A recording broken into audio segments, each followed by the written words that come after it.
Bismillahirrahmanirrahim. Assalamualaikum warahmatullahi wabarakatuh.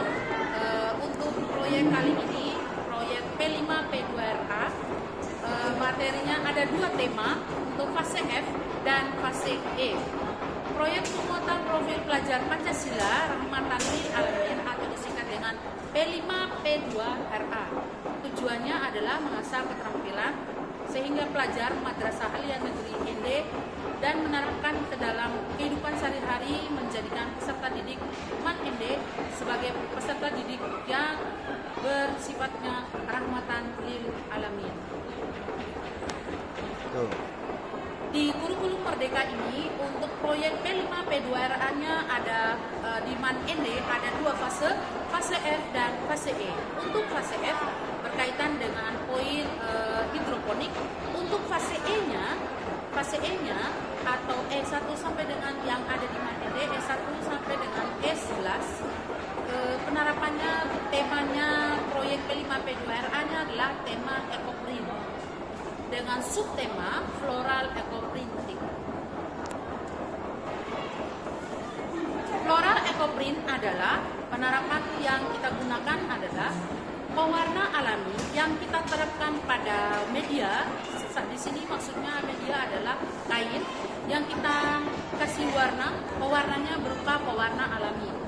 Ciri-ciri untuk flora ekoprint ini adalah berbulu dan bergetah, karena daun atau tanaman flora yang mengandung berbulu dan bergetah memiliki kandungan atau senyawa tanin yang tinggi, sehingga zat warna yang dihasilkan dari tanaman atau flora tersebut bisa terserap pada kain yang kita gunakan. Untuk teknik ekoprint ini ada 3 poin. Teknik yang pertama adalah teknik ponding atau memukul. Teknik yang kedua adalah teknik fermentasi, dan yang terakhir atau teknik ketiga adalah teknik steaming. Masing-masing teknik ini memiliki langkah yang berbeda-beda, tetapi ada satu langkah yang sama, yaitu menyediakan alat serta bahan, kemudian menyiapkan sampel kain dan sampel daun-daun yang bernanah berbulu dan bergetah. Sampel daun dan kain tadi akan kita siapkan lebih awal, tujuannya agar kita preparasi daun dan kain. Langkah yang pertama untuk preparasi daun adalah merendam daun dengan larutan cuka, sehingga tujuannya merendam daun dengan larutan cuka adalah untuk mengangkat kotoran dan menarik senyawa yang ada pada daun sehingga melekatkan zat warna pada kain itu lebih bagus.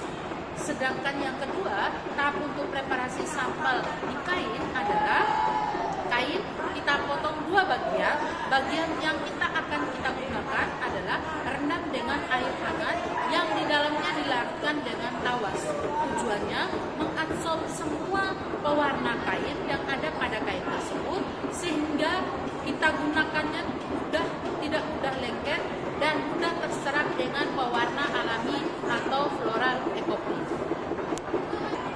Saya akan menjelaskan yang pertama adalah teknik ponding. Langkah teknik ponding adalah dia paling mudah di antara langkah fermentasi dan langkah steaming. Teknik ponding tekniknya hanya memukul menggunakan palu. Jadi peralatan sama bahannya sudah disediakan oleh panitia. Saya sebutkan lagi alat sama. Pada dasarnya alat sama bahannya disiapkan oleh panitia. Yang pertama untuk bahannya larutan cuka atau cuka, kemudian tawas, yang berikutnya air, kain. Sedangkan alatnya ada beker gelas atau gelas kimia, penjepit kain, dan minyak tanah, terus hand spool. Untuk kompor, kemudian palu, anak-anak bisa membawa dari rumah. Sabar. Langkah yang kedua yaitu langkah persiapan sampel tadi yang seperti saya sudah jelaskan. Jadi sampel daun dan sampel kain kita pisahkan. Yang daun kita rendam dengan larutan cuka, sedangkan kain kita rendam dengan air hangat yang dilarutkan dengan tawas. Tujuannya tadi sudah saya jelaskan bahwa untuk mengikat kain dan untuk menarik kain sehingga tidak ada kotoran pada saat terjadi proses ponding. Langkah yang ketiga adalah kita mengaput atau mendesain kain dihiasi dengan daun atau floral tadi. Tujuannya kita mendesain sedemikian sebagus atau secantik mungkin.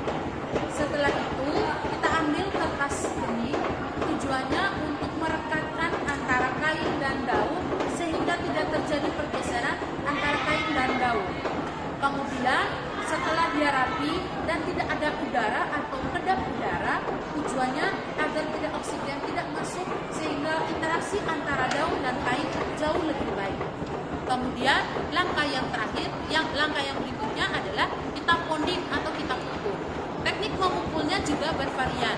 Ada teknik memukul yang searah jarum jam atau berlawanan arah jarum jam. Sehingga yang dihasilkan zat warna yang menempel pada kain itu jauh lebih baik. Teknik ponding memukul dengan palu, pukullah pada bagian-bagian yang merata pada bagian ujung, kemudian baru searah, kemudian baru menyusuri ke sekitar daun yang kita pukul. Pukul jangan tidak beraturan karena dikhawatirkan daun akan menghasilkan warnanya pecah atau ada beberapa daun yang kandungan airnya masih ada, memungkinkan dia untuk terjadi proses adsorben atau penyerapan air terhadap kain sehingga zat warna yang dihasilkan tidak merata, tidak rapi dan menyebar ke seluruh atau ke beberapa bagian kain. Langkah yang terakhir untuk teknik ponding yaitu setelah memukul semua yang daun yang kita rapikan tadi dipukul atau diponding, kemudian kita biarkan beberapa waktu sekitar 5-10 menit, kemudian angkat kainnya atau pisahkan antara kain, plastik dan daun. Hasilnya terakhir kita amati dan kita jemur. Langkah yang terakhir kita jemur sampai kering setelah sekitar 5-10 menit, kemudian kering dan diamkan.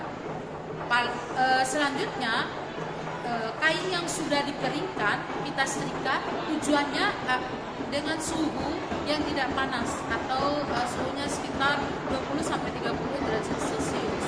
Kemudian kita setrika, tujuannya agar merekatkan kain dan tertata rapi. Kain sudah siap untuk digunakan sebagai aplikasi atau digunakan dalam aplikasi kehidupan sehari-hari. Misalkan digunakan untuk tapak meja atau bisa digunakan untuk jahit tote bag atau berupa kain-kain selempang yang kita gunakan untuk kehidupan sehari-hari.